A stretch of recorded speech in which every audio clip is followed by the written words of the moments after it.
Welcome to Math Minders Academy.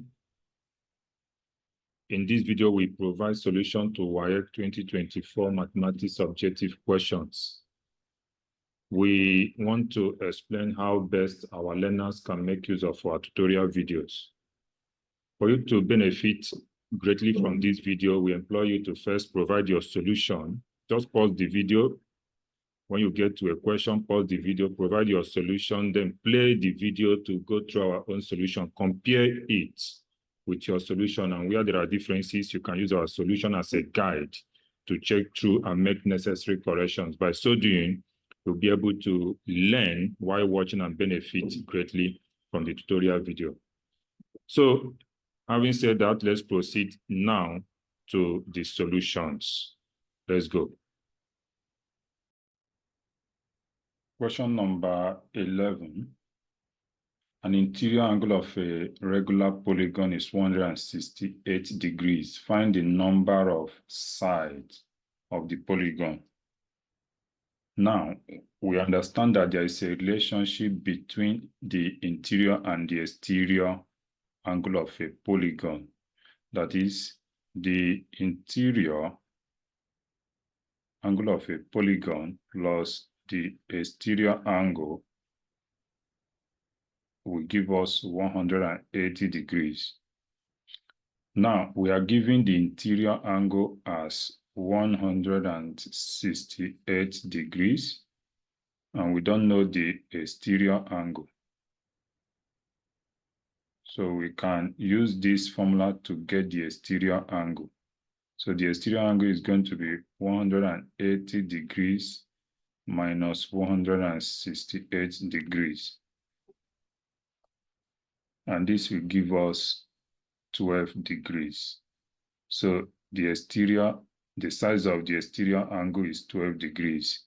Also note that the number of sides, n, is 360 all over the exterior angle.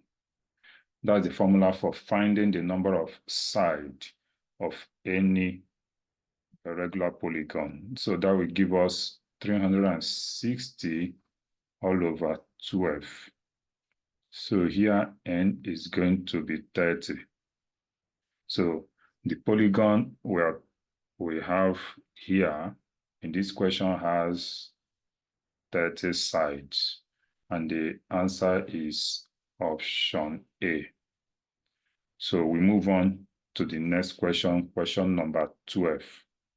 Question number 12, we are told that if 3s minus 2y equals minus 5 and s plus 2y equals 9, find the value of s minus y over s plus y. So we are going to solve these equations. We have 3x minus 2y equals minus 5. So that is equation 1. Now, the next one is x plus 2y equals 9. That is equation 2. Now, we are going to solve using elimination method. We add these two values. That is, if we add minus 2y plus 2y, it will cancel out here. And so we are going to have 3s plus s, that will give us 4x. And here minus 5 plus 9 will give us 4. So you divide both sides by 4. So s gives us 1. So we substitute the value of s into the second equation. The value of s here is 1. So into second equation, in equation 2, for example, if we substitute, we have 1 for the value of s plus 2y equals 9. So here, 2y is going to be 9 minus 1, and that gives us 8. So divide both sides by 2 to get the value of y. So y is actually 4. Now we want to find the value of x minus y over x plus y. That will give us 1 minus 4 over 1 plus 4. And that will give us minus 3 all over 5. And if you look at that, minus 3 over 5 is option C, which is this option is the correct option. So we proceed to question number 13. Question 13, a variable W varies partly as M, as partly inversely as P. Which of the following correctly represent the relation with K1 and K2 as constant? So we have the variable W. We are told that it varies partly as M. So this is partial variation. It varies partly as M. So here we are going to have a constant. We're going to have a constant here, K1M, and it varies inversely. So it's going to be a fraction. It varies inversely as P. So we are going to have K2 all over P. So this is what we are going to get from that interpretation. Of course, there's another way of looking at this. You can combine this. You can say this W varies partly as M. So you have this, and then the same W varies inversely as P. You have this.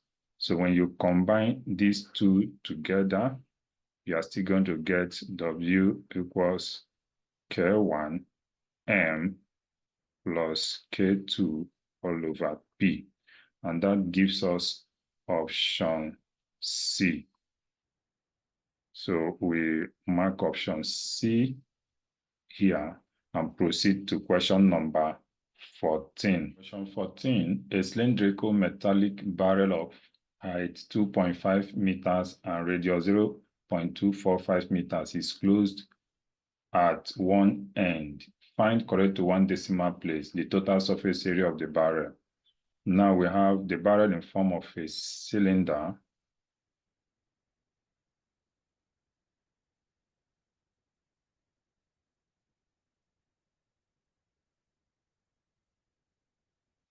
Now we have the height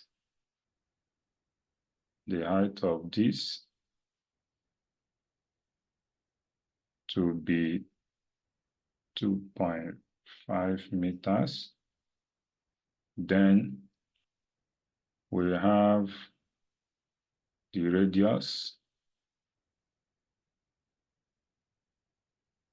to be 0.245 meters.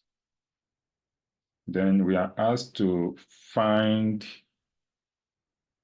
correct to one decimal place the total surface area, and it's closed at one end. So if closed at what end, we take the circular, one of the circular end that is closed, and then the curved surface area.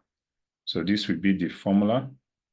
And then, of course, if we factor this out, then this is what we are going to have. Of course, if you cannot get it up to this level, you can substitute everything you need here. This formula here can substitute everything you need. It's still the same thing. So we have pi as 22/7. We have radius as 0.245. We open our bracket, we have 0.245, then plus 2 multiplied by 2.5, which is the height. So here it gives us, if we look at that place, we are going to get 0.77 everything here gives us 0.77 times. If we look at what we have inside the bracket, of course, you're allowed to use your calculator to evaluate what you have inside the bracket. You get 5.245. You have 5.2, sorry, what we have here is 5.245. Now, if we multiply everything together here, it gives us 4.03865. 4.03865 square meters. But they say our answer should be left to one decimal place, which is 4.0 square meters. And this is also option C. Option C is the correct option, which is this. So if you get that correctly, we can proceed to question number 15. Question number 15, we are asked to make R the subject of the relation, and we have V equals pi L into big arrow squared minus small arrow squared. So we want to make big R the subject. First, you divide both sides by pi L.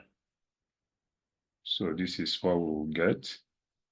Then now move arrow squared minus arrow squared to the right hand side. It becomes plus arrow squared. So we have V all over pi L plus arrow squared equals big arrow squared. From here, you take the square root of both sides. If you take square root of the left hand side, you get R. All right, here you take square root of this other side, you have V all over pi L plus arrow squared. So this will be the final answer. We check our option to see. This is option A. Option A, this option A, which is this option here. So it's correct. We proceed to question 16. Question number 16, before we take that, if you find value in our tutorial video, go ahead, subscribe to our channel, click the notification bell, share the video so that other people will have access to it. Click like, go to the comment section and tell us what you feel about the video. Let us know areas of mathematics that you also want us to cover in our subsequent tutorial videos. Let's proceed to question number 16. Consider the following statement. M, Edna is respectful, and Edna is brilliant. So let us get this circle now.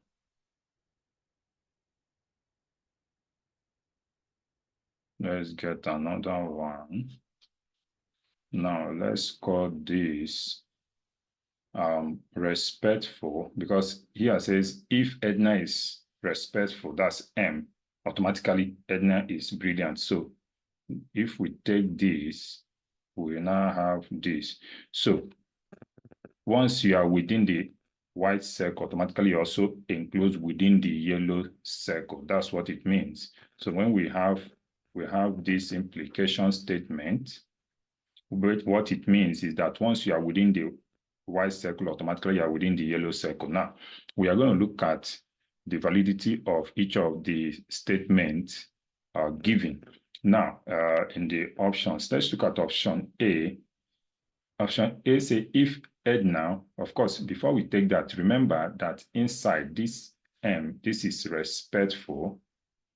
This is respectful inside, and outside here, don't forget, that's brilliant. That is within the enclosure of the yellow circle. Now, the A option says if Edna is not respectful, that is, it's going to be outside the M circle, the white circle, if it's not respectful. Automatically, it implies Edna is also not brilliant. That is, once you're outside the white circle, automatically you're falling out of the yellow circle. It's not true. You can be outside the white circle, but still within the region of this enclosure here. So this is not a valid statement. Let's look at the B part. N implies negation M. That is, if Edna is brilliant, that is, Edna is within the white circle, that implies that Edna is not respectful. If Edna is brilliant, okay, if Edna, look at N, if Edna is brilliant, that is, if Edna is within this yellow circle, is brilliant, is within this yellow circle, that means it's also inside here. This means that Edna is not respectful. That's, is it possible can you be within here? If Edna is enclosed within here, it cannot be inside here, no. Of course, Edna can be here. Yes, if Edna is here in any of this region, the statement will be true.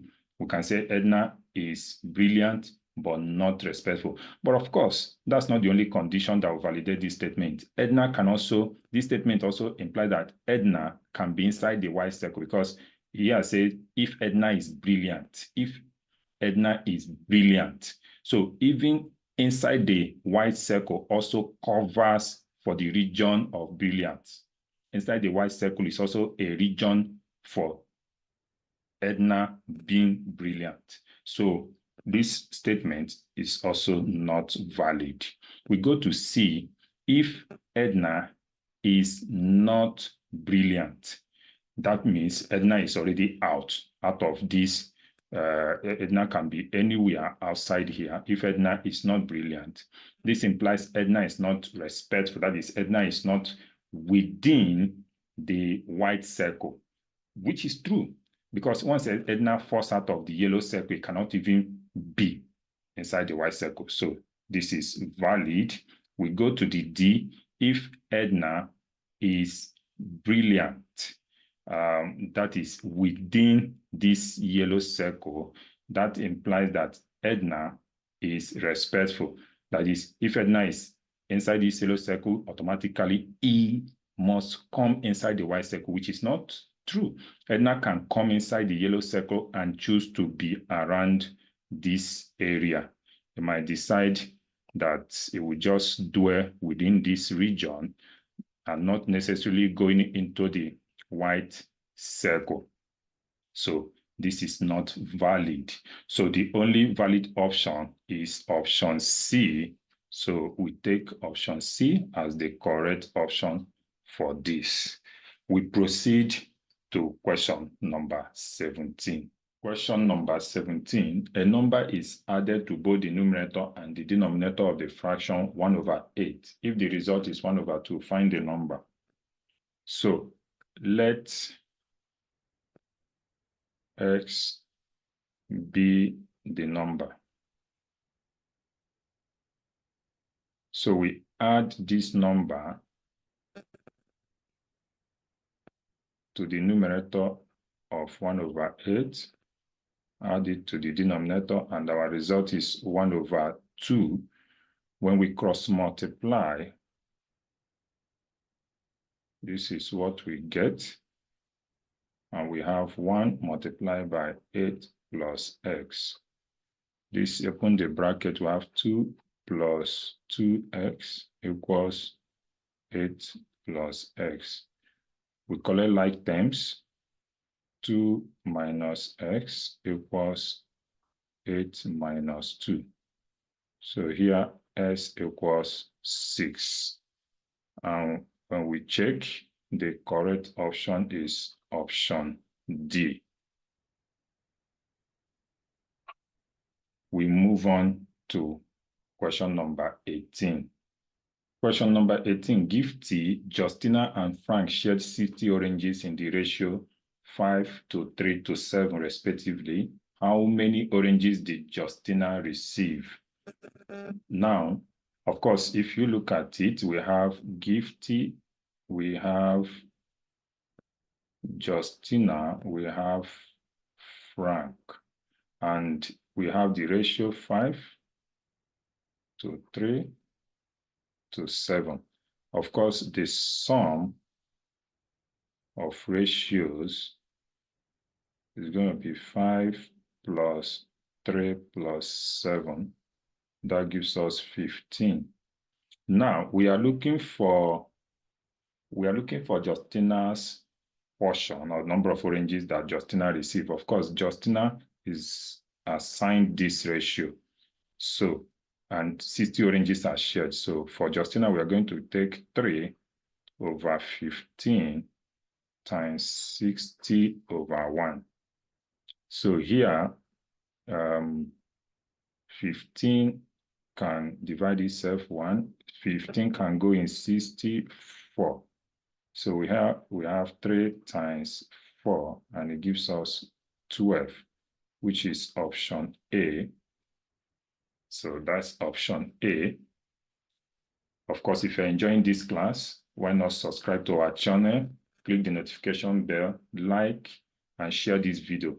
Comment on the comment section how you feel about this video and how you want us to improve our tutorial video. Let's proceed now to question number 19. So we move now to question number 19. Find the quadratic equation whose roots are 2/3 and -1. So we know that the general quadratic equation is structured this way: x squared minus, we have sum of roots times s plus product of root equals 0. So this alpha represents one of the roots, which is 2/3. Beta is the other root -1.